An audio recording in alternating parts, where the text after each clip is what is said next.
दोस्तों ये कहानी है एक ऐसे शख्स की जिसने लोगों को हंसना सिखाया।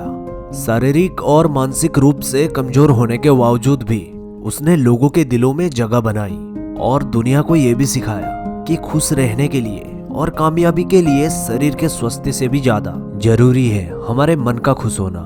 दोस्तों स्लेड जी का जन्म 10 सितंबर 1901 में अमेरिका के ब्रोंक्स में हुआ था। तब इसे लोग साइमन मेड के नाम से जानते थे। दोस्तों जन्म से ही स्लेड जी भी किसी अन्य बच्चे की तरह ही दिखता था, लेकिन जैसे जैसे समय बीतता गया ये स्पष्ट होता गया कि स्लेड जी माइक्रोसेफली नामक बीमारी से पीड़ित है। दोस्तों ये एक ऐसी बीमारी है जहां चेहरा सामान्य दर से बढ़ता है लेकिन सर बहुत ही छोटा होता है, या एक आम इंसान के मुकाबले सर आधे के बराबर ही होता है।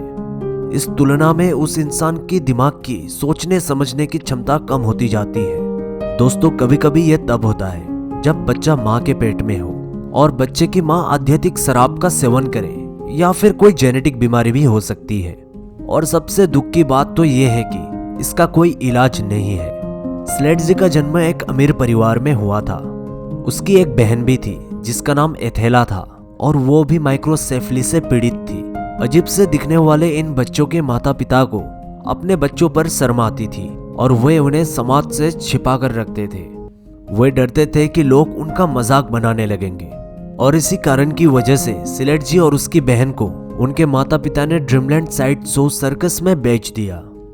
जहां इन बच्चों को बहुत प्यार और केयर की जरूरत थी वहां वो दोनों एक सर्कस का हिस्सा बन गए थे और वहीं से शुरुआत हुई इन दोनों बच्चों की जिंदगी का सफर। स्लेड जी एक युवा होते हुए भी उसका दिमाग एक 3 साल के छोटे बच्चे जैसा था। वो सिर्फ छोटे छोटे शब्दों को आपस में जोड़कर बोल पाता था। सर्कस में साइड शो के दौरान वो हमेशा एक लड़की के कपड़े पहनता था और उन्हीं कपड़ों में अपना प्रदर्शन करता था और अपनी मासूम हरकतों से लोगों को हंसाता था। कभी कभी स्लेड जी जल्दी ही अपना संयम खो बैठता था, इसलिए स्लेड जी का केयरटेकर अधिकतर उसके साथ ही रहता था। धीरे धीरे स्लेड जी अपनी मासूमियत और अपनी फनी नेचर की वजह से दर्शकों और अपने साथियों का चहेता बन गया। जो भी उसके संपर्क में आता था उसकी सादगी और मासूमियत का दीवाना हो जाता था।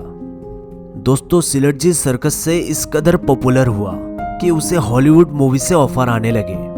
उसके बाद स्लेड जी ने कई सारी हॉलीवुड मूवीज में काम किया।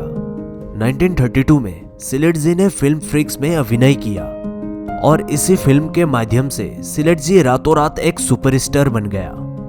1936 में सर्कस में काम करने वाले जॉर्ज सुर्तिस जो वहां के चिंपैंजी ट्रेनर थे, उन्होंने स्लेड जी को गोद ले लिया। जॉर्ज ने 1965 यानी मरते दम तक स्लेड जी का ख्याल रखा। जॉर्ज सुर्तिस के मौत के बाद जॉर्ज की बेटी ने स्लेड जी के देखभाल करने से मना कर दिया और स्लेड जी को लॉस एंजलिस के एक मेंटल हॉस्पिटल में भेज दिया। दोस्तों स्लेड जी 3 साल तक मेंटल हॉस्पिटल में रहा और वहां वो हमेशा अपने सर्कस के प्रदर्शन को याद करता था और खुश होता था। मेंटल हॉस्पिटल में स्लेड जी की सही से केयर न होने की वजह से उसकी तबीयत खराब होने लगी थी, इसलिए उसके जान पहचान वाले सर्कस के एक दोस्त ने मेंटल हॉस्पिटल से गुजारिश की कि उसे स्लेड जी की देखभाल करने के लिए उसे आधिकारिक रूप से सौंप दिया जाए, और भाग्य से हॉस्पिटल वालों ने स्लेड जी को उस जादूगर दोस्त को सौंप दिया। बाद में स्लेड जी ने डॉक्टरीज नामक सर्कस के साथ काम करना शुरू कर दिया।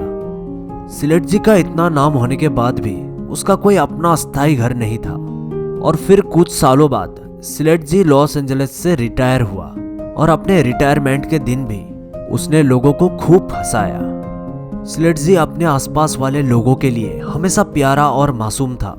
स्लेड जी की माइक्रोसेफली बीमारी के कारण उसके दिमाग और हड्डियों और पूरे शरीर का पूरी तरह से विकास नहीं हो पाया और इस बीमारी के कारण उसे मिर्गी के दौरे भी आते थे।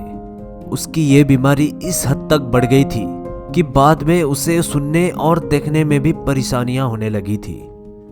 1971 में 70 साल की उम्र में स्लेड जी इस दुनिया को अलविदा कहकर चला गया। स्लेड जी की मृत्यु के बाद उसे किसी अनजान कब्र के नीचे दफना दिया गया।